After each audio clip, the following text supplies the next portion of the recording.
Assalamualaikum warahmatullahi wabarakatuh.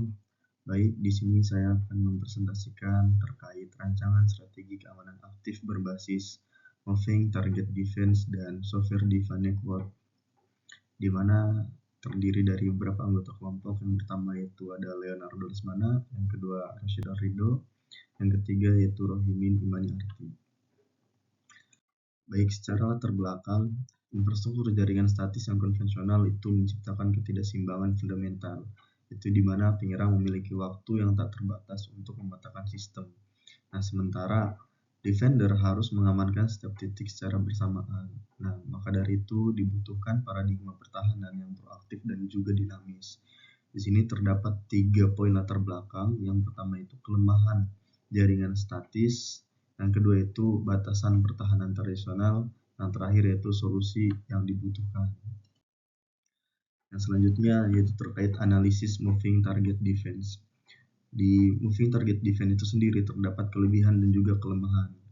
Secara general, moving target defense sebetulnya memaksa penyerang memulai ulang proses reconnaissance setiap kali mutasi itu terjadi, sehingga secara drastis meningkatkan biaya dan waktu yang dibutuhkan untuk mengeksploitasi sistem.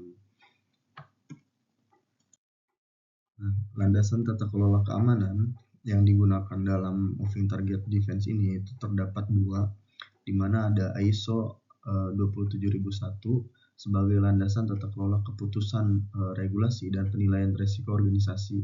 Nah, menurut Annex A digunakan untuk memastikan ketersediaan layanan atau availability tetap terjaga selama mutasi sistem MTD aktif berjalan. Nah, kemudian kerangka NIST Cyber Security Framework, ya, di mana diadopsi untuk meningkatkan kapabilitas detect dan respon terhadap insiden yang cepat berubah. Nah, selaras dengan mekanisme rotasi dinamis moving target defense pada infrastruktur software defined network. Nah, secara studi kasus, kelompok kami mengambil pada PT Unifor Indonesia, di mana itu perusahaan penyedia global solusi Enterprise Research Planning atau ERP, keuangan dan juga HR berbasis cloud SaaS yang mengelola volume data yang sensitif, nah, berskala besar dari berbagai organisasi pelanggan secara berkelanjutan. Nah, penerapan MTD hybrid di Unifor ini mencakup live VM migration pada lapisan cloud. Nah, migrasi otomatis instansi ERP ke node lain saat risiko melampaui ambang batas, serta rotasi nomor port aplikasi klien secara dinamis untuk mengelabui pemindai otomatis. Nah, begitupun ada ancaman dan dampak terkait pada cyber ini.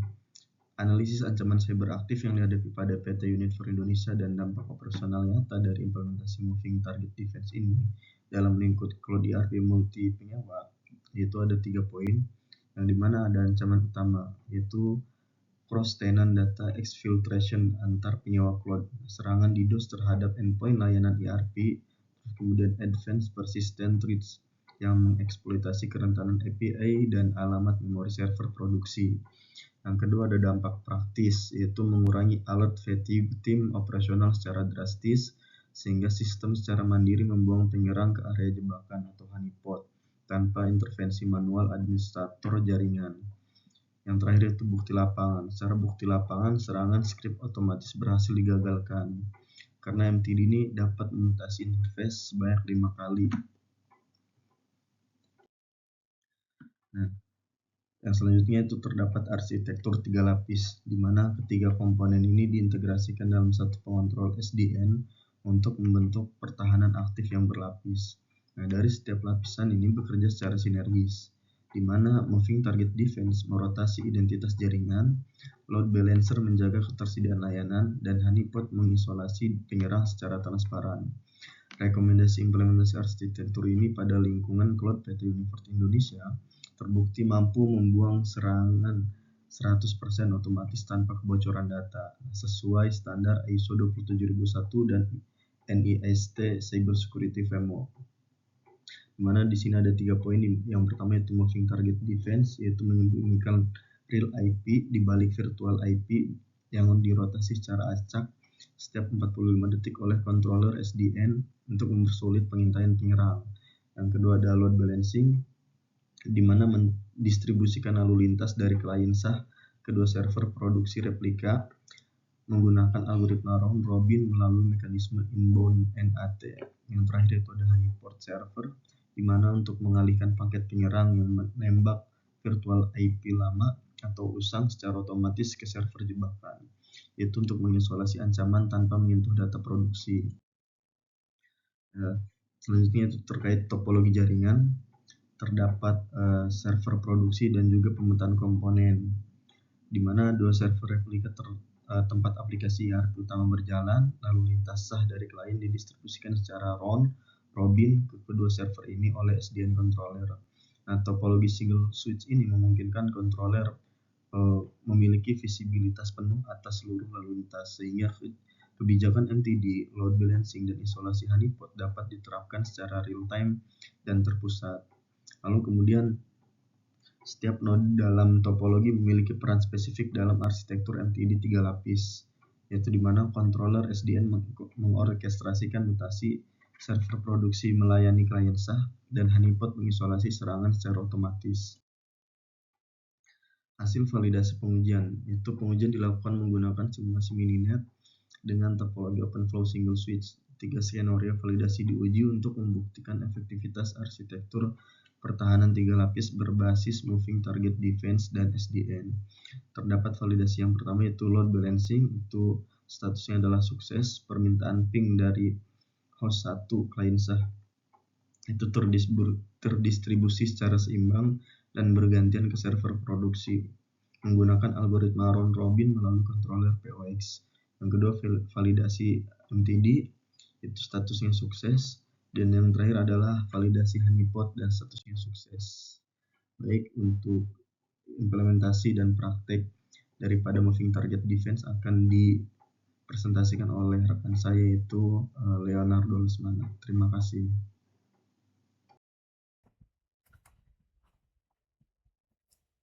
Ya, jadi di sini saya akan mendemokan bagaimana untuk strategi moving target defense yang digabungkan dengan honeypot trap dan load balancing. Oke, jadi di sini saya sudah mempunyai topologi ya. Jadi di sini menggunakan teknologi SDN. Jadi di sini ada 5 host. Yang dimana host 1 ini bekerja sebagai klien asli. Host 2 ini nanti akan digunakan untuk demo sebagai attacker atau hackernya. Host 3 dan host 4 ini adalah server produksi, server utama. Dan H5 di sini adalah server untuk honeypot trap-nya. Yang di sini sudah di set untuk IP address-nya di sini 10.0.0.1, ini 10.0.0.2, 10.0.0.10, 10.0.0.11, dan 10.0.0.99. Nah, di sini saya sudah membuat untuk konfigurasi controller di SDN-nya, kurang lebih seperti ini. Jadi nantinya akan ada rotasi dari IP address-nya yang akan dilakukan oleh controller, yang mana saya akan langsung demokan. Jadi di sini untuk controllernya sudah saya run. Nah, bisa dilihat di sini konfigurasi yang sekarang digunakan itu adalah 45 detik rotasi. Jadi setiap 45 detik akan terjadi rotasi IP baru. Nah, seperti ini contohnya. Jadi rotasi IP akan terjadi secara random gitu. Nah, sekarang saya akan mulai untuk demonya. Di sini pertama saya akan menggunakan host 1. Host 1 ini adalah klien asli gitu ya. Jadi anggapan klien akan mengakses resource kita yang di sini akan digambarkan melalui ping gitu ya. Nah, di sini kalau misalnya kita lihat sekarang IP yang aktif itu di 101. Nah, ini jika kita melakukan ping, ini akan berhasil. Dan kalau kita lihat di hostnya, nah ini terdapat reply.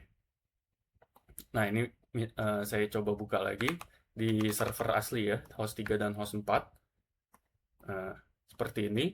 Nah, sekarang IP aktif di 102.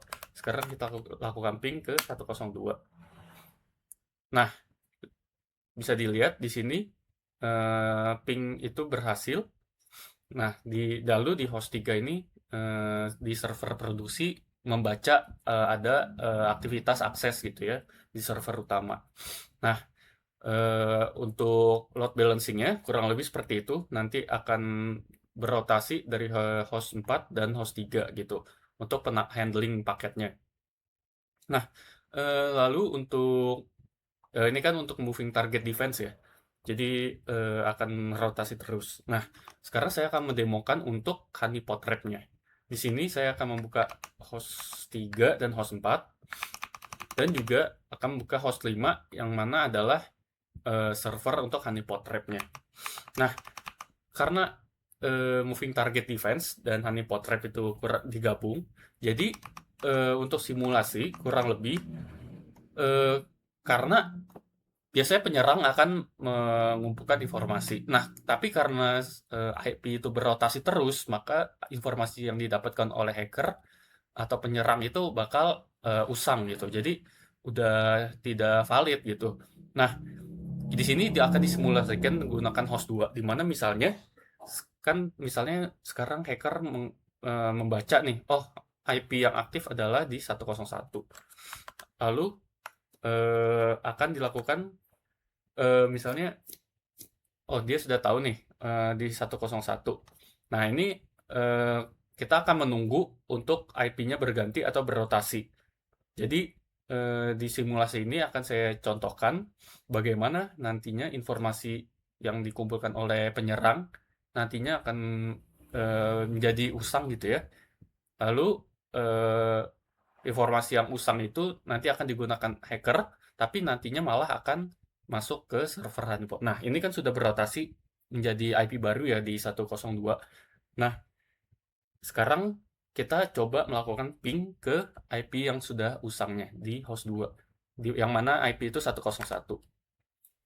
Nah, di sini, nah bisa dilihat hacker itu mendapatkan reply seakan-akan mereka itu berhasil masuk ke server utama. Tapi jika dilihat di host 3 dan host 4 di mana server produksi utamanya tidak membaca adanya aktivitas melainkan yang mana itu masuk ke server honeypot di host 5 dengan IP virtual bohongan di 99 seperti itu. Jadi eh, si penyerang ini masuk ke jebakan gitu. Jadi dia tidak secara langsung mengakses server produksi utama. Nih, akan saya contohkan lagi. Sekarang kan yang IP yang usangnya di 102 ya. Lalu dia berotasi IP baru 103. Nah, saya akan melakukan ping ke 102. Bisa dilihat di host 3 dan host 4 tidak akan terjadi aktivitas, yang mana aktivitas itu akan terjadi di server honeypot di host 5. Nah, sedangkan kalau misalnya kita contohkan untuk host 1 ya, ini host 1 di mana ini ibaratnya user. Nah, sekarang kan IP aktif di 101 ya. Nah, ini akan kita ping, bisa dilihat. Nah, ini akan masuk ke server production utama gitu. Nah, kurang lebih untuk demonya seperti itu. Untuk load balancing, honeypot trap, dan moving target defense.